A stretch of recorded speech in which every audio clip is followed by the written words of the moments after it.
like what has happened to a lot of our young gay black men is that they have not been nurtured by their families. Some of them were ostracized and teased in school because, you know, of the way they carried themselves. And so what happens is that they turn towards the gay lifestyle for a sense of comfort. It solidifies for them who they are.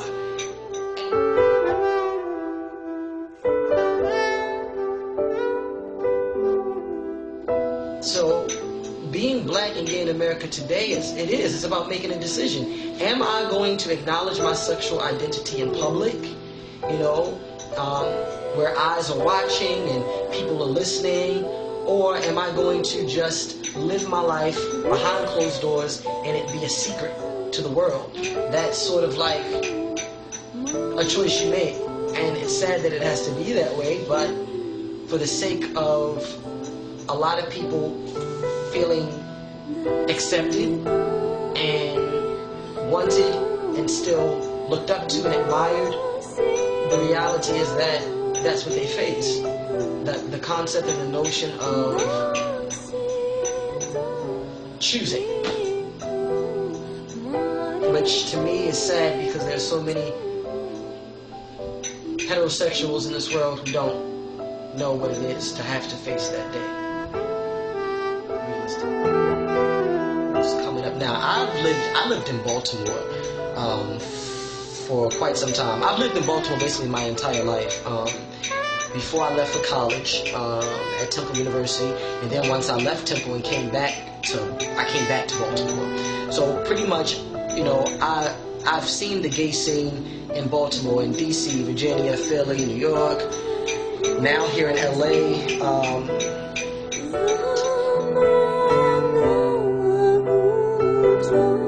Unfortunately, that's why we have, from the last statistics I know, 46% of gay black men are infected with HIV. You know, 46%, and that's a very high number because no one is telling these young men or making them realize just how serious it is to protect themselves and put on a condom. We all know it, realistically, but if you don't have that positive big brother figure, or you don't, even a gay big brother or a gay father, if you don't necessarily have that, and you're removed from your family structure, and you're removed from your elementary school friends, your middle school friends, people who didn't have anything to do with all this circuit gay Hollywood, this false lifestyle, then you fall into a trap. And I've seen it so many times, and it's like, I don't honestly know. I don't know what the resolution is.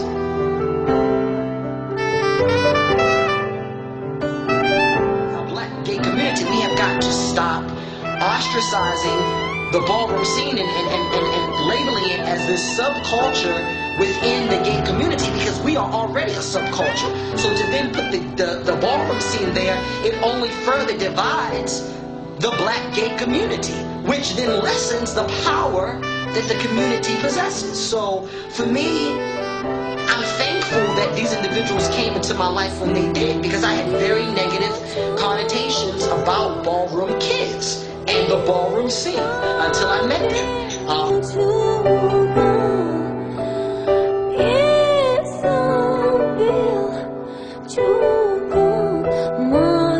Yes, indeed, I was born gay. And, you know, it bothers me to hear people say, oh, you know, it's a choice you make, or someone turned you out. You know, I remember literally being 14 years old, spending nights oftentimes in my room, praying to God practically in tears. This is like the 8th grade, begging God to take my attractions for men away, because I didn't want to be gay. I didn't want to have attractions to other boys. I didn't want that feeling. So I intentionally did extra things to sort of try and suppress those desires that were coming along. When I was a teenager, all of my sexual partners were girls, and I didn't even have my first interaction with a male until I was 19. It wasn't something that I wanted. And people say that, boys can be turned gay because they were raised by their mothers or their grandmothers and their aunts, or their mother showed them too much attention or affection as a child. But, there are millions of heterosexual males who are raised in a dominant female household who turn out, who are straight and who live healthy relationships alongside other women. For me, I always had my father in my life. My father took me to basketball games and football games and taught me how to ride a bike and taught me how to fight karate, taekwondo. I did all those things, But this is who I am. Being gay is not a choice. Nobody chooses to be ridiculed. No one chooses to be ostracized. No one chooses to be harshly critiqued. No one chooses.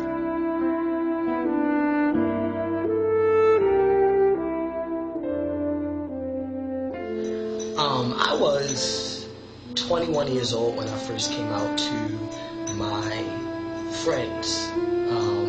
I was 22 years old when I first came out to my sister, and I was 23. I had just turned 23 years old when I finally came out to my parents and other members of my family, my brother, my cousins. My father told his side of the family. But when I came out, I didn't come out and say, I'm gay. I came out and said, I'm in love. Because at that time I had just met this young man. I can't say his name on camera. But I had just met this young man, and, we spent every day together for 3 months straight. I had never in my life had an experience like that. For 3 months, we were together every single day. We fell in love quickly. The relationship lasted for 4 years. And this was the first guy who I had ever lived with. He's the first guy I ever shared a bank account with.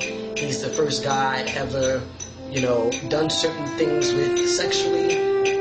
He's the first and only guy who I have ever been submissive to.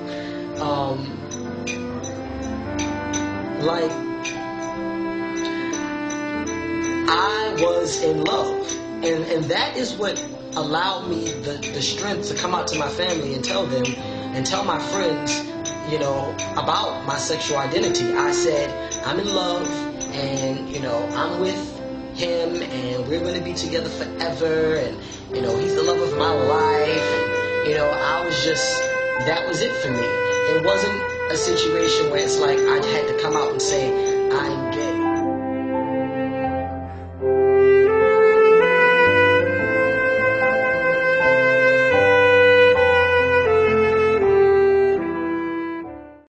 I believe in gay marriage.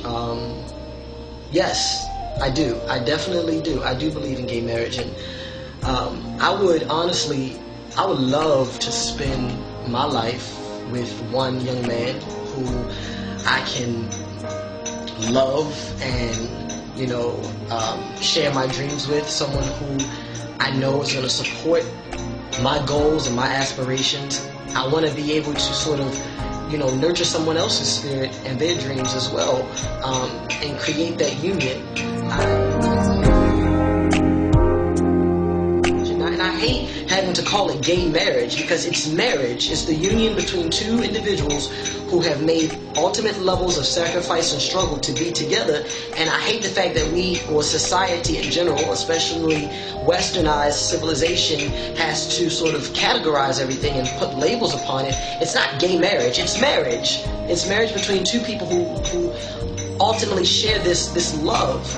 And for individuals, especially the gay community, who are so anti the idea and notion of it, I don't understand. I can't understand for the life of me how people who have interacted in relationships with other men or other women, how they could object to the notion thereof.